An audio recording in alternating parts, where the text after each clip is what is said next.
Let's go. I'm hype. I'm fucking hype. Let's go, people. Hajime no Ippo rise in episode 22. Okay, we getting the nitty gritty. Okay, the core, the backstory between Nekota and Kamogawa. Okay, and I wanted to see this for the longest time because he used to hint about back in the old days what he went through and all that stuff. But now we finally getting it. Okay, we getting the post-war arc because this is during the time where Japan and America went to war, and after everything was settled, Japan was in a rough spot, poverty, and then I think they said it's like 2 years after war, and they still were rebuilding, and the same people we all know, Kamogawa and Nekota, how they act between two and how they act in general with people, they act the same way back in the old days because Nekota and Kamogawa was like they were like rivals. They try to prove who the best fighter, man. They're always doing like these races and train who can work harder, who can throw the most punches, who can do the most push-ups, that type of deal. And at the same time, these guys were best friends, okay? And at the time, Japan was in a rough spot, like I said again. And Kamogawa and Nakota, they don't only fight for themselves because they love to fight. They're fighters and they love boxing. They also was fighting for Japan. Okay, getting that fighting spirit. Okay, boosting morale up and having Japan, the people of Japan, just get that courage back, get that fight back inside them. Okay, because after the war between America, it was really rough, and you got poverty and all that stuff, and then they going through that and fighting through that, and they fight not only to survive, but they also fight because they love to box.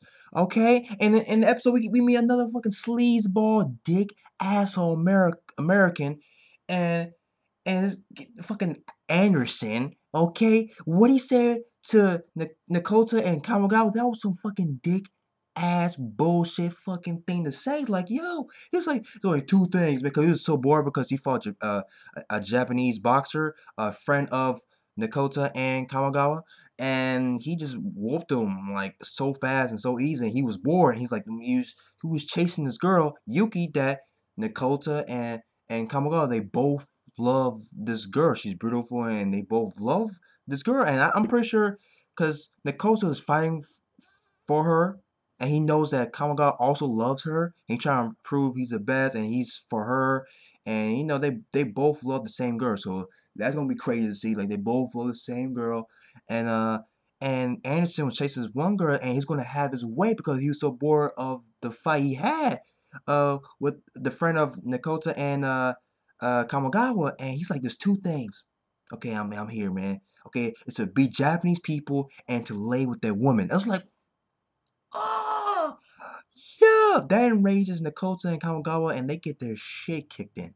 Shit kicked in, and one of Anderson's, I guess his subordinate, he was like, yo, don't mind Anderson. Not all Americans are like that, which is true. Okay, not all Americans see the same way or act the same way as Anderson. Okay, he's a different breed, he's a different person. Okay, he's very dangerous.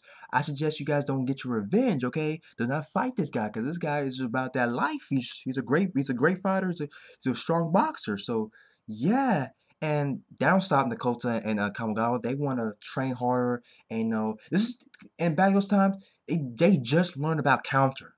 So boxing back in those times, was pretty much brand new. I mean, they were learning things that was like coming to light. I mean, Kamogawa and Nekota just learned about counter. Okay, countering.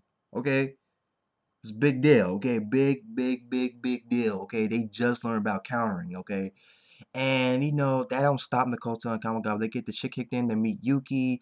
Nekota and Yuki stay with Kamogawa's at his place. She helped them, feeds them. Just helps around the house and helps them.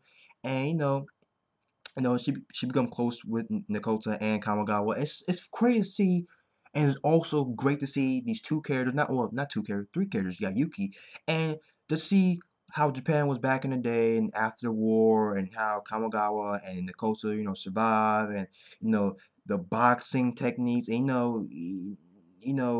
Kamogawa can go all out because Yuki's in the stand. He loves her, and that don't stop Nekota. He wants to prove to Yuki like, yo, I'm the best, man. He's trying to put on a show. And back in those days, like if you don't put on a good show, you don't get you don't get the money. Okay, you don't get food. You don't get a bowl of rice. If it's a draw, yeah, you don't get paid. If it's a great fight and a good show, you get the money, you get a bowl of rice, you're good. But if you don't get it put on a good show, and if it's a draw, yeah, you don't get shit. Okay, rough times back in those days. But yeah, man, I'm first episode of the arc. I'm loving it. I love the post-war arc. I just love to see the backstory and how it was back in the day for Kamogawa and Nekota and getting that. Fucking yes. Okay. Oh, it's so sad because what he said about Yuki, like, yo, you know, she's beautiful, but she passed away a long time ago. So it's like, you got a little feels. You're gonna have that feels in the episode in this arc. Oh my god. People, Hajime no Ippo Rising, episode 22. Get back to me. You guys thoughts on the episode. Guys thoughts on Anderson, that dick. You guys thoughts on Kamogawa and Nekota, the rivalry 22, and the character, how they act back in the day. They act the same in present time. So yeah. I'll see you guys later, man. I mean, man, I can't wait to see the rivalry between, or the fight between Anderson and Nekota and Kamogawa. Okay, that shit's gonna be fucking epic. Like, how can he say those things, man? Only two things, man. It's to be Japanese and to lay with their women. It's like, you sound like Brian Hawk. Does he not? Does he not sound like Brian Hawk? Fucking America, come on, man. Not all America, but damn, goddamn America, goddamn.